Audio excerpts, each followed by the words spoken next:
చెప్పాలన్న నీకు నా బాధ. నేనేమంటున్నా అంటే అనుచితమైనటువంటి వ్యాఖ్యలు ఒక ఇంటి ఆడబిడ్డగా నా మీద చేస్తే యావత్ తెలంగాణ బాధపడి అనేక మంది ఎక్కడికక్కడ డైరెక్ట్గా రియాక్ట్ అయ్యారు. మరి ఏమైందో ఏమో నాకు తెలియదు, కానీ బీఆర్ఎస్ పార్టీలో ఉన్న అన్నదమ్ములకు వాళ్ళు మాత్రం ఎవరు రియాక్ట్ కాలేదు. ఎందుకు కాలేదు అన్నటువంటి విషయం ఒకటి ఆలోచించాలి. రెండు, మీ అందరికీ తెలుసు నేను ఎప్పుడు కూడా నిర్దిష్టమైన సమాచారం లేకుండా మాట్లాడను. ఇవాళ నేను చాలా నిర్దిష్టమైన సమాచారంతో చెప్తున్నా. ఆ వ్యాఖ్యల వెనుక ఒక బీఆర్ఎస్ పెద్ద నాయకుడి హస్తం ఉన్నది. అందుకనే బీఆర్ఎస్ పార్టీ నాయకులు ఎవరు కూడా రియాక్ట్ కాలేదని చెప్పి నేను బలంగా నమ్ముతా ఉన్నాను. ఆ కుట్రలు చేసిన పెద్ద నాయకులు ఏమనుకుంటున్నారంటే నా దగ్గర ఎవరో 10 మందిని పెట్టి నా దగ్గర జరిగే అంశాల సమాచారం ఎప్పటికప్పుడు తీసుకుంటున్నామని చావు తెలివితేటలు ప్రదర్శిస్తున్నారు. కానీ ఆ బాగా పెద్దగా ఉన్న నాయకుడికి అర్థం కావాల్సింది ఏంటంటే అక్కడేం జరుగుతుందో కూడా నాకు సమాచారం వస్తూనే ఉంటుంది. సో మీరు ఏ టైంలో ఎవరిని కలిశారు, నా మీద వ్యాఖ్యలు చేయడానికి మీరు ఎవరిని ప్రోత్సహించారు, మీరు ఎంత కింద స్థాయికి దిగజారి ఒక ఆడబిడ్డ మీద అటువంటి వ్యాఖ్యలు చేయించారు, ఇవన్నీ కూడా నేను చూస్తున్నా, గమనిస్తున్నా. నేను బలంగా కర్మ సిద్ధాంతాన్ని నమ్ముతున్నా. నేను మళ్ళీ చెప్తున్నా, ఇవాళ మీరు నన్ను ఒంటరి చేసి ఏదో చేయాలని అనుకోవచ్చు, నా మీద ఇటువంటి వ్యాఖ్యలు చేపించి శునకానందం పొందొచ్చు టెంపరీగా, కానీ దేవుడు అనేవాడు ఉన్నాడు. ఖచ్చితంగా అది మీకు తిరిగి కొట్టే సమయం వస్తుంది. ఒకటి. రెండు ఒక లిల్లీపుట్ నాయకుడు నల్గొండలో బీఆర్ఎస్ పార్టీని నాశనం చేసిన ఒక లిల్లీపుట్ నాయకుడు ఆమెవరు ఈమెవరు అని మా గురించి మాట్లాడుతూ ఉన్నారంటే మరి ఆయనకు ప్రోత్సాహం ఇస్తున్నది ఎవరో కూడా ప్రజలు ఆలోచించుకోవాలి. ఇవాళ నల్గొండ జిల్లాలో ఒక సీటు కూడా రాలే. ఆయన సీటు సావు తప్పి కన్నులొట్టవైన చందంగా చివరి నిమిషంలో అనుకోకుండా గెలిచినటువంటి సీటు. ఎన్నడూ ప్రజా ఉద్యమాలు చేయలే. కేసీఆర్ గారు లేకపోతే మరి నువ్వెవరు, అది కూడా ఆలోచించుకోవాలి కదా. కేసీఆర్ గారు లేకపోతే బీఆర్ఎస్ పార్టీలో ఉన్న ఏ నాయకుడైనా ఎవరు? ప్రజలకు మనందరినీ పరిచయం చేసింది కేసీఆర్ గారే కదా. మనలో మనం కన్ఫ్యూజన్ ఉన్నప్పుడు ఇష్టం వచ్చినట్టు మాట్లాడుకోవచ్చా? ఈ లిల్లీపుట్ నాయకుడు మాట్లాడంగానే ఇంకో చిన్న పిల్లగాడు నిన్నగాక మొన్న మా పార్టీలోకి వచ్చిన వాళ్ళు కూడా ఎటుపడతట్టు మాట్లాడు. అసలు ఎవరు మీరు? మీకు తెలంగాణ ఉద్యమంతో సంబంధం ఏంది? బీఆర్ఎస్ అధికారంలోకి వచ్చినాక బీఆర్ఎస్లోకి వచ్చి పదవులు పొంది ఉల్టా నా మీదనే మాట్లాడతారా మీరు? మేము ఉద్యమం చేసిందే మీ మీద కదా. చిన్న పిల్లగానిలా ఉండు బాబు. నువ్వు పెద్దవాళ్ళ విషయాల్లో తలదూర్చకు, తెలియని విషయాల్లో అసలే తలదూర్చకు. నీ వెనకాల చాలామంది ఉన్నారు అని అనుకుంటున్నావేమో, వాళ్ళ సంగతి కూడా ప్రజలకు వస్తుంది, తెలుస్తుంది. ఎప్పుడో ఒకసారి అన్నీ బయటపడతాయి.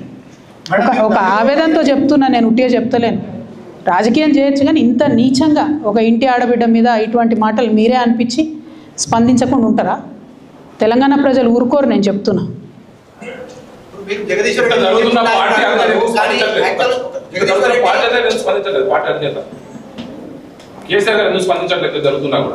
లిల్లీపుట్ నాయకుడు అని జగదీష్ రెడ్డి అంటున్నారు మీరు. అదే జగదీష్ రెడ్డి ఒక ఇంటర్వ్యూలో మాట్లాడుతూ కేసీఆర్ నాకు తండ్రి లాంటి వారు చూడగలిగితే తప్పేంటి స్టేట్మెంట్ చేస్తాను.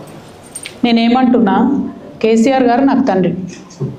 వారికి నేను అంతరంగికంగా రాసినటువంటి ఉత్తరాన్ని బయటపెట్టి మొత్తం పార్టీలో జరుగుతున్న అంశాలన్నీ బహిర్గతం చేసింది ఎవరు? ఇవ్వాలి ఆ అంశాలన్నీ బహిర్గతం చేసి నన్ను మాట్లాడడానికి ఫోర్స్ చేసి ఇప్పుడు మళ్ళీ దాని చుట్టూ ఇట్లాంటి డ్రామాలు ఆడుతున్నటువంటి వాళ్ళు ఎవరు? ప్రజలకు కూడా తెలుస్తుంది తప్పకుండా. కానీ ఒక మన పార్టీకి సంబంధం లేని, బీఆర్ఎస్ పార్టీకి సంబంధం లేనటువంటి వ్యక్తి చేత మన పార్టీ నాయకులే ఊతమిచ్చి నా మీద వ్యాఖ్యలు చేయించారనడానికి నా దగ్గర వందలాది ఆధారాలు ఉన్నాయి. ఖచ్చితంగా అది టైం వచ్చినప్పుడు బయటపడుతుంది, ప్రజలకు కూడా అర్థమవుతుంది. అయితే ఇంపార్టెంట్ ఇష్యూ ఇక్కడ బీసీల ఇష్యూ. దయచేసి రేపటి నుంచి ఖచ్చితంగా 72 గంటలు దీక్ష చేయాలనేటటువంటి ఉక్కు సంకల్పంతో మేమందరం ఉన్నాం. ప్రభుత్వాన్ని మళ్ళీ రిక్వెస్ట్ చేస్తూ ఉన్నాం, మీరు మాకు మా బాధను చెప్పుకునే అవకాశం ఇవ్వండి. మీరు కాంగ్రెస్ అంటే బీజేపీ అంటే కాంగ్రెస్ అని తూకిత్తా అని చెప్పి బీసీలకు అన్యాయం చేసే ప్రయత్నం దయచేసి చేయకండి. నా ఉద్యమ ప్రస్థానానికి సంబంధించి వారికి ఉన్న జ్ఞానం కానీ వారి జ్ఞానానికి నా జోహార్లు. ప్రస్థానానికి సంబంధించి వారికి ఉన్న జ్ఞానం గదే అని చెప్పి నేను భావిస్తా ఉన్నా. ఇక రెండో విషయం ఏమంటారా, ఇతర కార్యక్రమాలకు సంబంధించి ఇతర విషయాలకు సంబంధించి వారు మాట్లాడింది మనకు చాలా స్పష్టంగా కనపడింది. ఆ మాటలు ఇవాళ కొత్తగా కవిత గారు మాట్లాడిన మాటల్లో కొత్త విషయాలు ఏం నాకు కనపడలేదు. కేసీఆర్కి బద్ధ శత్రువులుగా వ్యవహరిస్తున్న వాళ్ళు, కేసీఆర్ క్యారెక్టర్ను అసాసినేట్ చేయాలని చెప్పి దశాబ్దాలుగా ప్రయత్నం చేస్తున్న వాళ్ళు, బీఆర్ఎస్ను ఖతం చేయాలని చెప్పి ఆలోచిస్తున్న వాళ్ళు, ప్రయత్నం చేస్తున్న వాళ్ళు, దాంట్లో ముందరగా ఉన్న రేవంత్ రెడ్డి, రాధాకృష్ణలు నా గురించి ఏం మాట్లాడినరో ఏం రాసినరో గవే మాటల్ని మళ్ళీ వెళ్ళవేసే ప్రయత్నం చేసినందుకు ఆమెకు నా సానుభూతిని తెలియజేస్తా ఉన్నా. అంటే కవిత వెనకాల రేవంత్ రెడ్డి ఉన్నారంటున్నారు. ఆమె నేనేమంటున్నా, వారు ఉపయోగించిన పదాలలో ఈ మధ్యకాలంలో ఆ పదాలను ఉపయోగించింది మొదటగా రేవంత్ రెడ్డి, తర్వాత రాధాకృష్ణలు. అదే పదాలని ఇవాళ మీరు వారి మాటల్లో చూశారు. మీకు స్పష్టంగా కనబడుతుంది కేసీఆర్ శత్రువుల చేతుల్లో వాళ్ళు మాట్లాడుతున్న ఆయుధాలని, వాళ్ళు మాట్లాడుతున్న మాటల్ని, జరిగిన ఉద్యమాలన్నిటికీ, వచ్చిన విజయాలన్నిటికీ నాదే బాధ్యత, నేనే కారకుని అని కనుక వారు భావిస్తే ఈసారి జరిగిన ఓటమికి కూడా నేనే బాధ్యత వహిస్తా. నాకేం భయం లేదు. తప్పకుండా గెలుపు మాత్రమే నాది, ఓటమి నాది కాదని పారిపోయేవాడిని కాదు. నేను గెలుపుకు నేనే బాధ్యుని అయినప్పుడు ఓటమి కూడా నేనే బాధ్యుని, ఓటమికి నేనే బాధ్యుని అయినప్పుడు గెలుపు కూడా నేనే బాధ్యుని.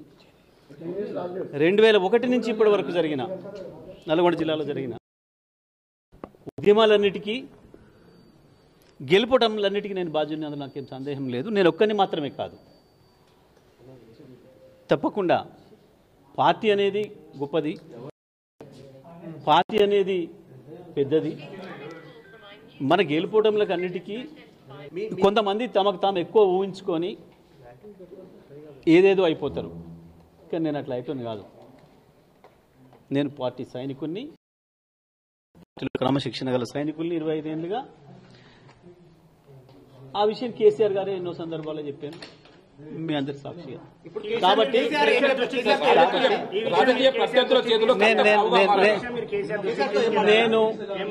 నేను కేసీఆర్ గారిని ఈ మధ్యకాలంలో దాదాపు ఒక 50 సార్లు కలిసిన, ఒక 15-20 రోజులు పూర్తి కాలం గడిపిన. ఏ ఒక్క మధ్యన ఈ చర్చ రాలే, ఈ ప్రస్తావన రాలే. నేను అదే విషయాన్ని మీడియా మిత్రులు అడిగినప్పుడు చెప్పిన, ఒక సెకండ్ కూడా మా మధ్యన ఈ చర్చలు రాలేదు. అందుకే మీరు ఆమె గురించి ఏమడిగినా అది వృధా తప్ప ఇంకోటి కాదు. నిమిషం సమయం కూడా మేము దాని గురించి కేటాయించలేదు. నిమిషం సమయం కూడా వృధా అనే మాట చెప్పిన తప్ప నేను ఇంకోటి చెప్పలేదు. కేసీఆర్ దగ్గర నేను ఏం మాట్లాడిను, అది రాలేదు కాబట్టి చెప్పిన. నేను దాంట్లో ఏం పెద్ద ఆశ్చర్యమేం లేదు, దాంట్లో మాట్లాడకూడదు ఏం లేదు, లేకపోతే అన్పార్లమెంటరీ లేదు, ఇంకొకటి లేదు. కేసీఆర్ గారి గురించి వెళ్ళి కేసీఆర్ దగ్గర మేమేం మాట్లాడినాం అదే చెప్పినాం. బనకచెర్ల గురించి మాట్లాడినాం, కాళేశ్వరం నీళ్ళ గురించి మాట్లాడినాం, ఎరువుల గురించి మాట్లాడినాం, దెబ్బతింటున్న వ్యవసాయ రంగం గురించి మాట్లాడినాం, ఎట్లా కాపాడుకోవాలి నీళ్లను, గోదావరిని, బనకచెర్ల విషయంలో ఎట్లా ముందుకు పోవాలి, ఏ రకంగా దాన్ని ఆపాలి, ప్రజా ఉద్యమాల పట్ల ఎట్లా నిర్మాణం చేయాలి, కోర్టుల ద్వారా ఎట్లా ఆపాలి, గీ తపన తప్ప మాకు గీ ప్రయత్నం తప్ప కేసీఆర్ గారి దగ్గర ఇంకా ఏ చర్చ రాలేదు. కాబట్టి నేను ఎక్కడన్నా ఒక 2 సందర్భాల్లో విలేకరుల మిత్రులు అడిగినప్పుడు అదే మాట చెప్పిన. నేను ఒక్కసారి మాట్లాడినా, 100 సార్లు మాట్లాడినా, మీరు 1000 సార్లు ప్రశ్న వేసినా నా సమాధానం ఒక్కటే. కేసీఆర్ గారిని నేను ఇప్పట్లో కలిసిన సందర్భాలలో ఏ ఒక్కరోజు కూడా మాకు వ్యవసాయ రంగానికి సంబంధించి, గోదావరి జలాలకు సంబంధించి, బనకచెర్లకు సంబంధించి, కాళేశ్వరం జలాలను నీళ్ళ పొలాలకు ఇచ్చే సంబంధం గురించి, రైతుల సమస్యలు, ప్రధానంగా ఈ మధ్యకాలంలో రైతులు ఎదుర్కొంటున్న ఎరువుల సమస్య గురించి గివి తప్ప రాజకీయ విషయాలు మాట్లాడారు. కేసీఆర్ లేకపోతే కవిత లేరని చెప్పి మీరు చేసిన కామెంట్స్ వల్ల ఇంత జరిగింది అంటున్నారు. కేసీఆర్ లేకపోతే ఎవరూ లేము, అందులో సందేహం ఏముంది, దాంట్లో పెద్ద ఆశ్చర్యం ఏముంది. దాంట్లో ఏం పెద్ద పొరపాటు పదం ఏం లేదు కదా. అంటే ఎమ్మెల్సీ కవిత సూర్యాపేటలో మీ గెలుపు కూడా చావు తప్పి కావచ్చు, కొంతమంది అసలే గెలవలేదు కదా, దాని గురించి ఎలా ఉంటారు మరి. అంటే రాజకీయ పద్ధతుల చేతిలో ఎమ్మెల్సీ కవిత పావుగా చాలా పితోళ్ళుట పోయిందో ఏదో ఒకటి అయింది, గెలిచినా కదా, మరి అసలే ఓడిపోవడానికి వచ్చాడు పేరు మీరు, అది ఎందుకు జరిగింది అని. జగదీష్ రెడ్డి గారు ఒకవైపు రాజకీయ పద్ధతుల చేతిలో ఎమ్మెల్సీ కవిత పావుగా మారారా? నేనేమంటున్నా, నేను చాలా క్లియర్గా చెప్పిన, నా ట్వీట్లోనే చెప్పిన, వాస్తవానికి మీకు ఈ శ్రమ అక్కర్లేకుండా